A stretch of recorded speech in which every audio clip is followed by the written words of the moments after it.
আসসালামু আলাইকুম। আজকে আপনাদের সাথে একটা পুডিংয়ের রেসিপিও শেয়ার করব, সাথে এটার বিজনেস আইডিয়া সম্পর্কে আপনাদের একটু ধারণা দেব। আর এই পুডিং রেসিপিটা আপনারা বিক্রি করে মাস শেষে অন্তত 20,000 টাকা ইনকাম করতে পারবেন। প্রথমেই রেসিপিটা দেখে নিন।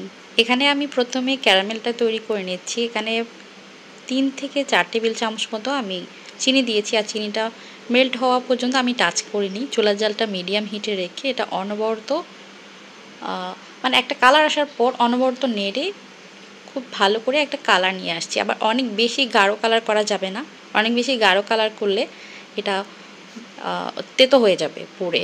চুলার জাল মিডিয়াম হিটে রেখে যখন নাইস একটা কালার চলে আসবে তখন এতে আমি গরম পানি দিয়ে দিয়েছি। প্রায় 3 থেকে 4 টেবিল চামচ মতো আমি গরম পানি দিয়েছি, আর দিয়ে এরকম তরল অবস্থায় এটা নামিয়ে নিয়েছি। আর আমি একটা কাচের বাটিতে এটা সেট করে নিচ্ছি। আর একটা ডিম নিয়েছি। এই রেসিপিতে চাইলে ডিম স্কিপ করা যাবে, অথবা চাইলে আরও 2-3টা ডিমও দিতে পারেন, আপনাদের ইচ্ছা। তবে আমি একটা ডিম দিয়ে করছি। 2 টেবিল চামচ চিনি দিয়েছি, 1 ফোঁটা ভ্যানিলা এসেন্স দিয়েছি, সামান্য 1 চিমটি লবণও দিয়েছি। আর এখন আমি দুধ দিয়ে দিচ্ছি। এটা তরল দুধ, ফুল ক্রিম। তো আমি দুধটা দিয়ে খুব ভালো করে এখন মিশিয়ে নেব। তবে তার আগে একটা সিক্রেট উপকরণ দিয়ে দিচ্ছি, আর সেটা হচ্ছে আগার আগার পাউডার। এখানে প্রায় 1 থেকে 2 চা চামচ মতো আমি আগার আগার পাউডার দিচ্ছি 500 মিলি দুধের জন্য। মানে 2 কাপ দুধের জন্য আমি 2 চা চামচ আগার আগার পাউডার দিয়ে খুব ভালো করে মিশিয়ে নিচ্ছি। আর এখন এটা আমি চুলায় নিয়ে যাব। চুলায় নিয়ে গিয়ে আমি এটা জাল করব। চিনি আর পরে যা লাগে সেটা পরে দেব। এখন আমি এটা চুলায় নিয়ে এসেছি আর চুলাটা ধরিয়ে দিয়েছি। দুধটা ঢেলে পাতিলে আমি জাল করে নিচ্ছি। আর সুন্দর একটা বলক এসে গেছে। এই পর্যায়ে আমি চিনি দিয়েছি। এর আগেও আমি 1 টেবিল চামচ চিনি দিয়েছি, মোট 3 টেবিল চামচ দিয়েছি। তো এটা আসলে যখন বলক আসে তখন ঘন হয়ে যায়, তাই আমি এখানে আরও আধা লিটারের মতো দুধ দিয়েছি। আর দুধের পরিমাপ অনুযায়ী আমি চিনি এবং আগার আগার পাউডার আরও 2 চামচ দিয়েছি। মোট 4 চা চামচ আমি আগার আগার পাউডার দিয়েছি। আর 1 লিটার দুধের জন্য আমার এখানে একটা ডিম দিয়েছি, 6 টেবিল চামচ চিনি লেগেছে, 1 চিমটি লবণ দিয়েছি, 1 ফোঁটা ভ্যানিলা এসেন্স দিয়েছি। এগুলোই আগার আগার পাউডার 4 চা চামচ দিয়েছি, বা 1 টেবিল চামচ বললেই হলো। 1 টেবিল চামচ থেকে বেশি হবে একটু।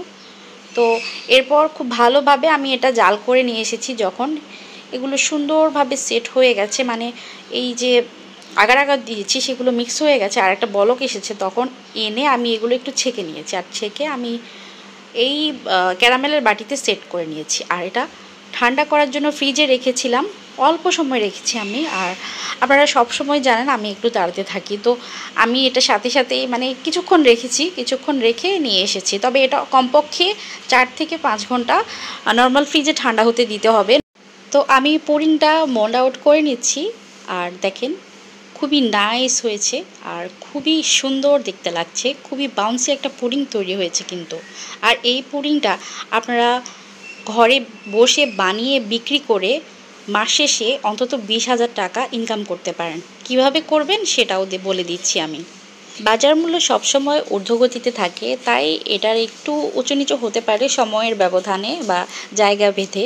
তাই আপনারা একটু ওটাকে ক্ষমাসুন্দর দৃষ্টিতে দেখবেন। আর কোনো কিছু ভুল হলে অবশ্যই কমেন্ট করে জানাবেন আর আমাকে ক্ষমা করবেন। আমি আমার স্বল্প জ্ঞানে আপনাদের সাথে কিছু কথা বা কিছু আইডিয়া শেয়ার করার চেষ্টা করেছি। আশা করছি পজিটিভভাবে নেবেন বিষয়টা। প্রথমে লেগেছে একটা ডিম। একটা ডিমের দাম আমি 10 টাকা ধরছি। এরপর 1 লিটার দুধের দাম বা বাজার দর 75 থেকে 80 টাকার মধ্যে, আমি 78 টাকা ধরেছি। চিনি মোট 6 টেবিল চামচ, আমি 12 টেবিল চামচ চিনি ধরলাম। আর এই চিনির কেজি হচ্ছে 90 টাকা।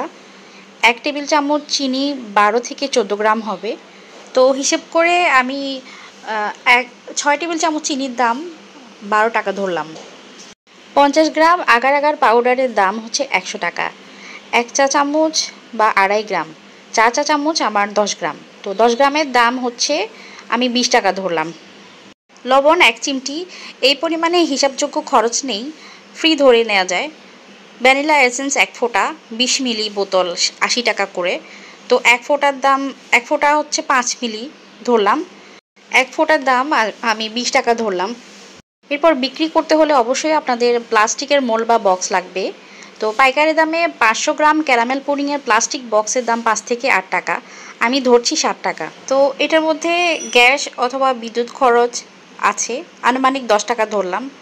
এরপরে আনুষঙ্গিক ও শ্রম ধরছি 40 টাকা, কারণ মেশিন লাগেনি তাই শ্রম কম, তাই পারিশ্রমিকও কম ধরলাম।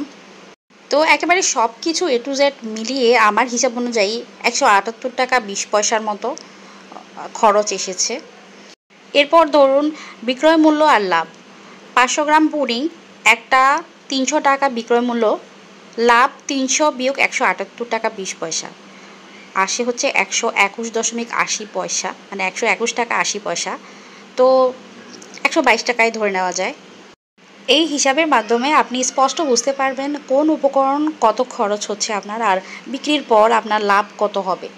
যদি দৈনিক মাত্র 3টা পুডিংও বিক্রি করতে পারেন তবে দিনে 360 টাকা লাভ সম্ভব।